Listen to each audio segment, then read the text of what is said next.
body armor with white supremacist insignia, thousands of rounds of ammunition.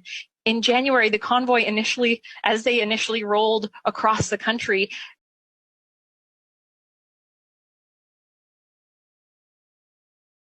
there were convoy supporters who went on TV saying, "We've got guns, we'll stand up and we'll bring them out."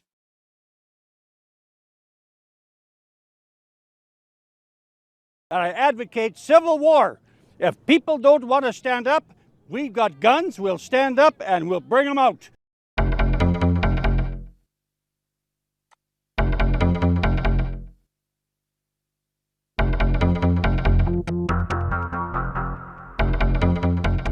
When people tell you who they are, believe them. The chants make it clear what this was all about. A call for an independent Sikh state known as Khalistan. A poster calling the leader of a violent Sikh extremist group a saint dominated the stage where Jagmeet Singh gave his speech. Being targeted, our people were being massacred, we were facing a genocide. Behind Singh was that poster of Jarnail Singh Bhindranwale, the leader of that Sikh extremist group that massacred hundreds. And while all of this was happening, we had a number of Conservative MPs welcoming the convoy to the city, handing out donuts.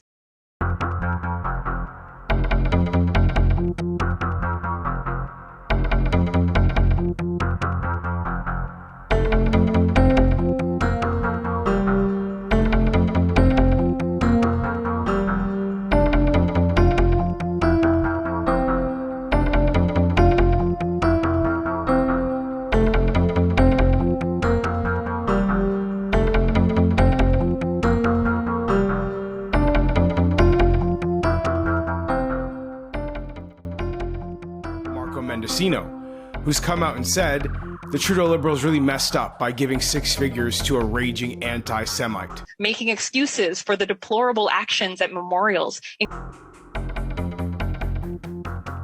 encouraging them to stay. The member from Carleton saying he was proud of the convoy, that he stands with them. Convoy participants occupied the city, made it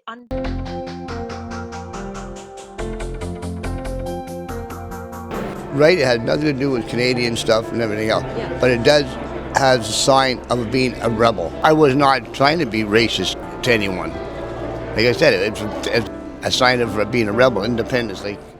We're watching very, very closely. Obviously, it's really important that citizens be able to make themselves heard, that they're protesting, yes, on a specific issue that touches on so many others of government control, of authoritarian states. Let me remind you, Canada will always be there to defend the right of peaceful protest. We believe in the importance of dialogue, and that's why we've reached out through multiple means directly to the Indian authorities to highlight our concerns. India today called in Canada's High Commissioner to complain about remarks that you made about the farmers' protests in that country. There's warnings that you've damaged relations between India and Canada. I'd like to get your response to that.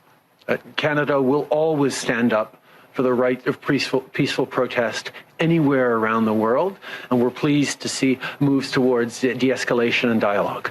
Bearable for residents. They harassed journalists. They harassed healthcare workers. There are reports of attempted arson.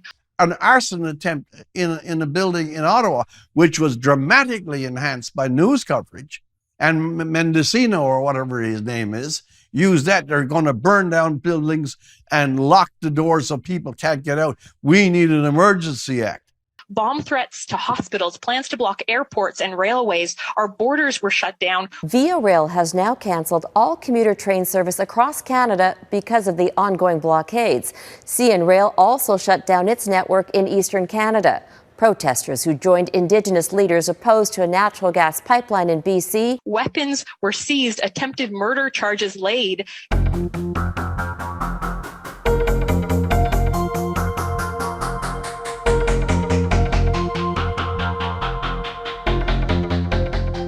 The people here say they're not racist. They're not against the Mohawk. They're just angry with a militant warrior society.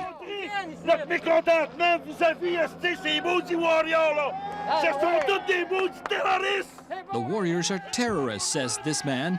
He and many others say the government should step in and clear the roads. But the Mohawks insist they're not taking down their barricades until the situation in Oka is resolved. Paul Carvalho, CBC News, Chateauguay. A member from Carleton who wants to be the Prime Minister of Canada stands with them.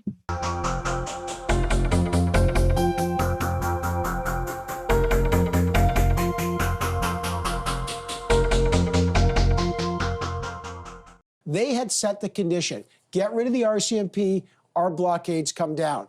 If that's done, is your government in communication to find a way to get rid of those blockades and stop the economic pain and get the trains running? Listen, I'm very much seized by the urgency of the economic impact and the impact on everyday Canadian lives of these blockades. It needs to be resolved.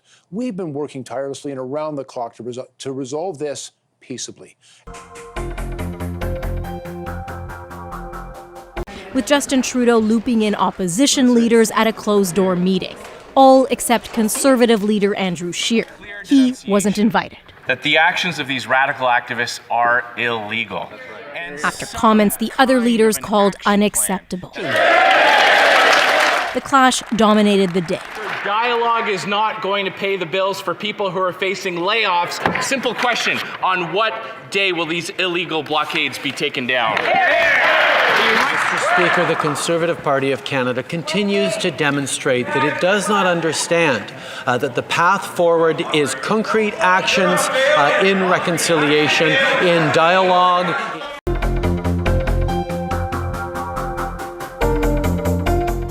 The blockades and occupations are illegal. They're a threat to our economy and relationship with trading partners. They're a threat to supply chains and the availability of essential goods like food and medicine. And they're a threat to public safety.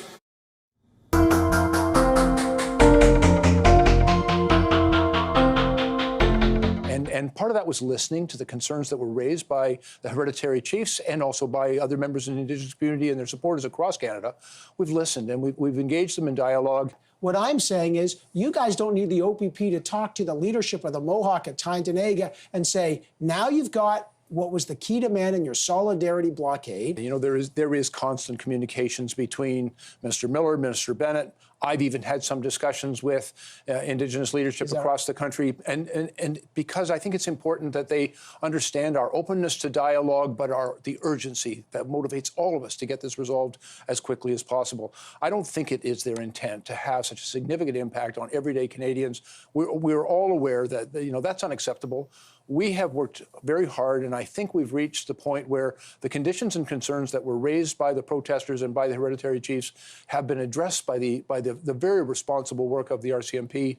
We believe now that there is an opening for an amenable and peaceful resolution of that dispute, the blockades. When people tell you who they are, believe them. Are trying to blockade our economy, our democracy, and our fellow citizens' daily lives.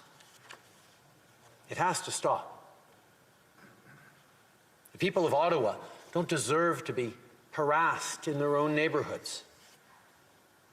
They don't deserve to be confronted with the inherent violence of a swastika flying on a street corner or a Confederate flag.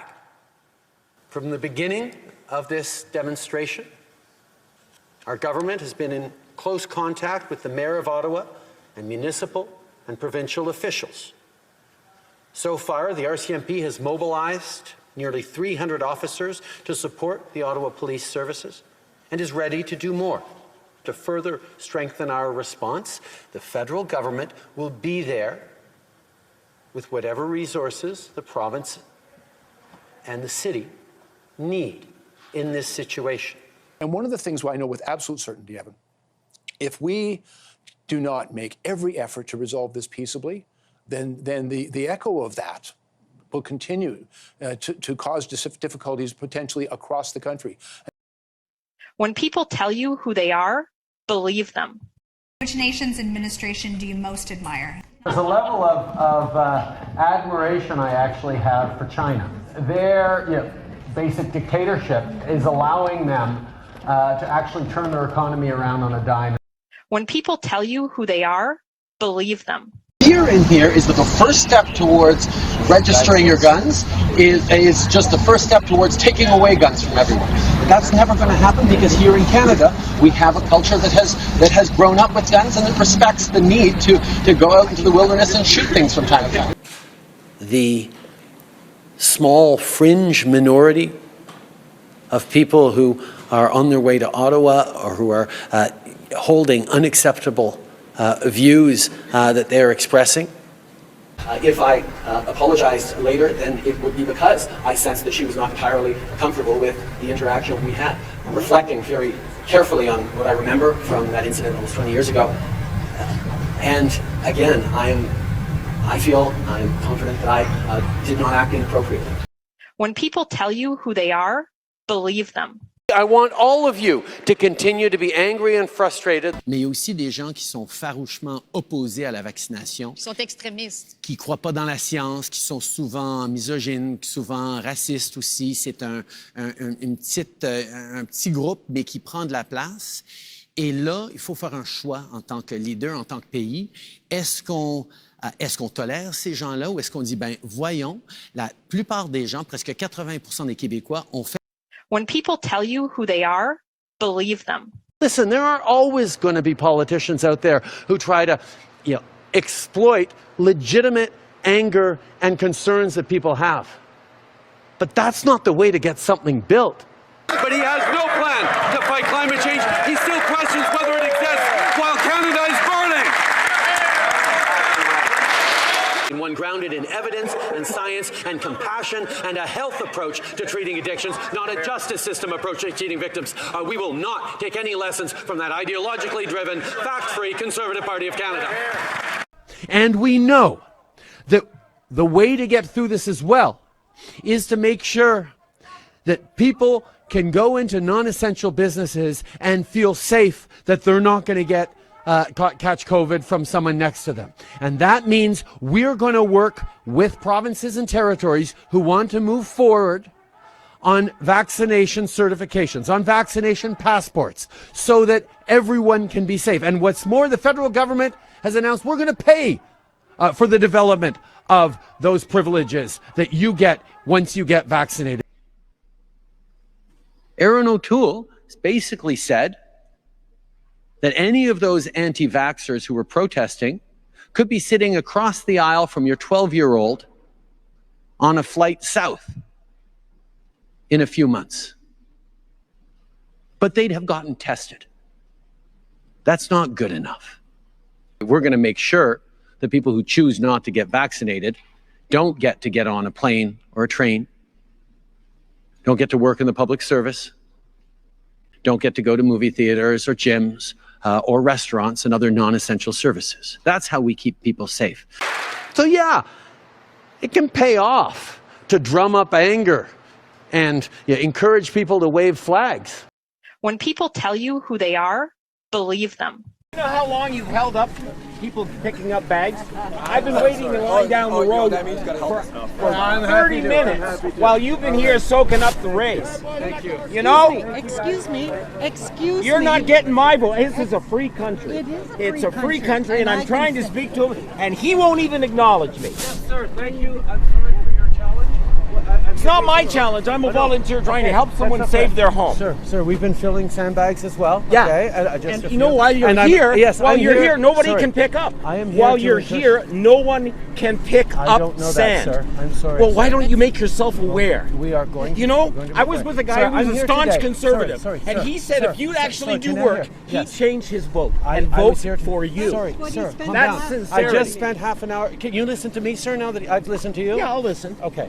I'm glad to be here with my kids. We just filled sandbags for 15 minutes, you which help isn't people enough. up. Sorry. All sir, your RCMP sir, and security sir, help people up from sir, getting their I can stuff. understand your frustration around security. I live frustrations with security every day of my life right now. That's something that unfortunately is a reality of my life. But I'm happy to be here. They're about to open these speak. dams. I'm happy to be here to speak with you, to listen to you, to speak with all ears, and to encourage more Canadians to come out and volunteer. More people are coming and volunteer because I volunteered, but I was in a truck for an hour waiting while you were here with a photo op. I have the most insincere thing I've ever seen.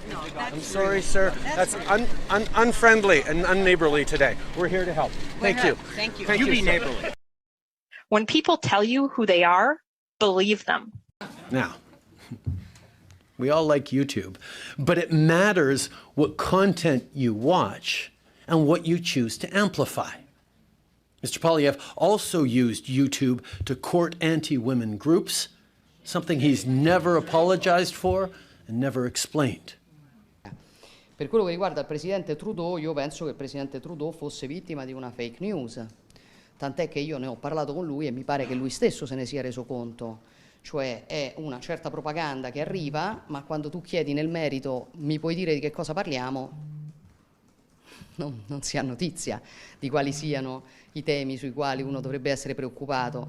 Cioè io ho ricordato al primo ministro Trudeau, con il quale poi abbiamo, insomma, siamo venuti a capo di questa vicenda, perché probabilmente lui è stato un po' avventato a fare questa dichiarazione, ma gli ho spiegato che noi non abbiamo fatto alcun provvedimento su questa materia e quindi non so di che cosa bisognerebbe essere preoccupati rispetto a quello che c'era prima, visto che c'è esattamente la stessa legislazione. Quindi voglio dire, ci sta, perché accade quando si è particolarmente vittime di o oggetto di una propaganda che non corrisponde alla verità. Queste cose possono accadere. Penso che il primo ministro Trudeau si sia perfettamente reso conto di quanto sia distante il racconto che si fa sulla sottoscritta dalla realtà che riguarda la sottoscritta. When people show you who they are, believe them.